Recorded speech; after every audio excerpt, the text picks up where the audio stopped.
तेज घेऊन महाराष्ट्राची सेवा करण्याकरता आम्ही सर्व लोक या ठिकाणी येत असतो। आपल्याला कल्पना आहे की ज्या काळामध्ये संपूर्ण भारतामध्ये अनेक राजे राजवाडे हे मुघलांचं मंडलिकत्व स्वीकारून त्या ठिकाणी नतमस्तक होते, अशा काळामध्ये आई जिजाऊंनी छत्रपती शिवरायांना घडवलं आणि सांगितलं या मराठी मुलकामध्ये, या हिंदुस्थानामध्ये ज्या प्रकारे अनाचार, दुराचार आणि अत्याचार चाललेला आहे, या मुलखाला त्यातनं स्वराज्याकडे नेण्याची जबाबदारी शिवबा तुझी आहे।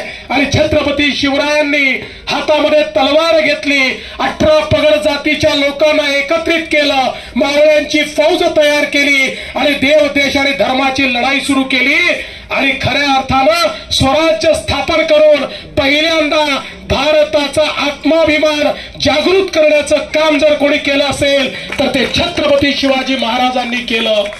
आज स्वतंत्र भारत आपण पाहतोय, आत्माभिमानी अशा प्रकारचं 140 कोटी लोकांचा हा देश आपण पाहतोय। याच्या पाठीशी जर कोणी असेल तर ती छत्रपती शिवरायांची प्रेरणा आहे आणि म्हणूनच छत्रपती शिवराय हे आमचे आराध्य दैवत आहेत आणि त्यांनी राज्य कारभार कसा चालवायचा याची जी मानकं सांगितलेली आहेत आपल्याला कल्पना आहे। ते केवळ योद्धे नव्हते तर ते उत्तम प्रशासक होते।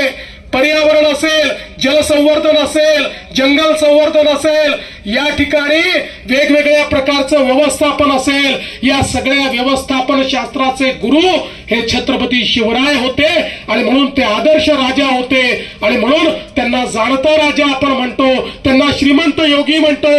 कारण या छत्रपती शिवरायांनी, आपल्या राजांनी स्वतः करता काहीच केलं नाही, आपलं संपूर्ण आयुष्य हे रयतेच्या कामी लावलं आणि म्हणूनच खऱ्या अर्थानं या श्रीमंत योगी अशा आमच्या राजाची आठवण आपण ठेवतो।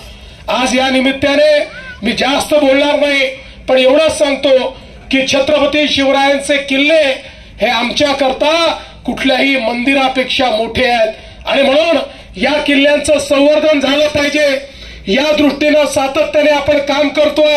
त्यातल्या अडचणी आपण दूर करतो। स्वराज्याची राजधानी रायगड या ठिकाणी अनेक कामं आपण सुरू केलेले आहेत। शिवनेरीचं रूप आपण पाहतोय, याच्यामधल्या अडचणी आपण दूर करतो। मला सांगताना आनंद वाटतो, आता आपण एक टास्क फोर्स तयार केलाय आणि शिवाजी महाराजांच्या किल्ल्यावरची सगळी अतिक्रमणं काढून टाकण्याचा निर्णय आपण घेतलेला आहे। काही झालं तरी अतिक्रमणं त्या ठिकाणी राहणार नाही।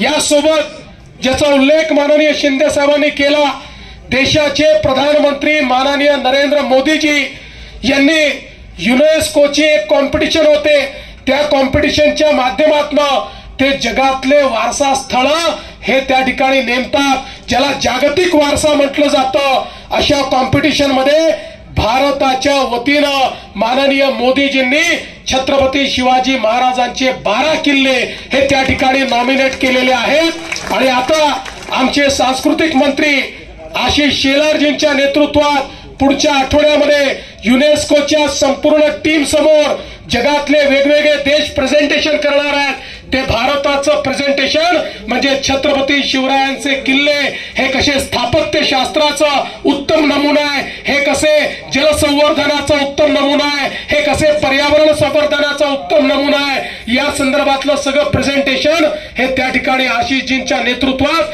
पॅरिसमध्ये त्यांच्या महासभेपुढे त्या ठिकाणी सादर होणार आहे आणि मला विश्वास आहे की छत्रपती शिवरायांचे हे किल्ले जागतिक वारसा बनतील आणि जगातले लोक हे किल्ले पाहण्याकरता या ठिकाणी येतील।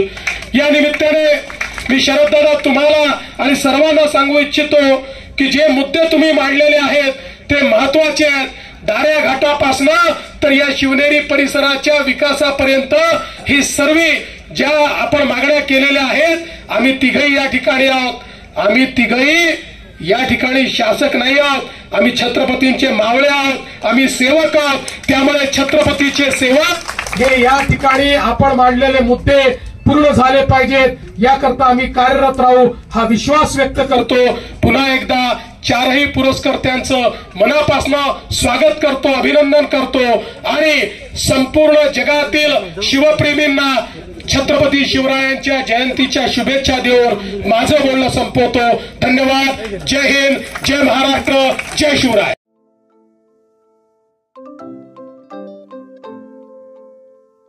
नवनवीन आणि ताज्या घडामोडींसाठी आज 24 तास सबस्क्राईब करा. त्याचबरोबर बेल आयकॉनवर क्लिक करा आणि मिळवा आमच्या बातम्यांच्या नोटिफिकेशन्स. तसेच आज 24 तासची प्रत्येक बातमी आपल्याला कशी वाटली हे कळवा. लाईक करून, कमेंट करून आणि आमच्या बातम्या शेअर सुद्धा करा.